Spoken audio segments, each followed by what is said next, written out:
பேருந்து சேவையை தொடங்கி வைத்த எம்எல்ஏ ராஜ்குமார் தானே பேருந்தை இயக்கி 21 கிலோமீட்டர் தூரம் ஓட்டி சென்றது அனைவரது கவனத்தையும் ஈர்த்தது.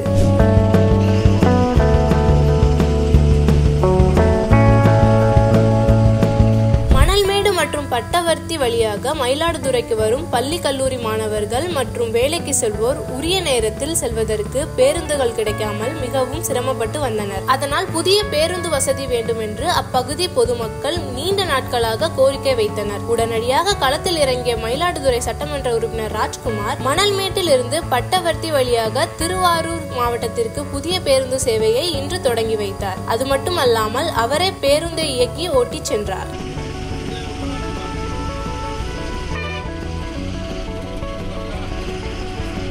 வழக்கமாக புதிய பேருந்து சேவைகளை தொடங்கி வைக்கும் மக்கள் பிரதிநிதிகள் சில அடி தூரம் வரை மட்டுமே பேருந்தை இயக்குவது வழக்கம். ஆனால் எம்எல்ஏ ராஜ்குமார் யாரும் எதிர்பாராத விதமாக 21 கிலோமீட்டர் தூரம் வரை பேருந்தை இயக்கி ஓட்டுநராக அவதாரம் எடுத்தார். பேருந்து நிலையங்களில் பேருந்தை நிறுத்தி பொதுமக்களை பேருந்தில் ஏற்றி இறக்கிய நிகழ்வு பலருக்கும் ஆச்சரியத்தை ஏற்படுத்தியது.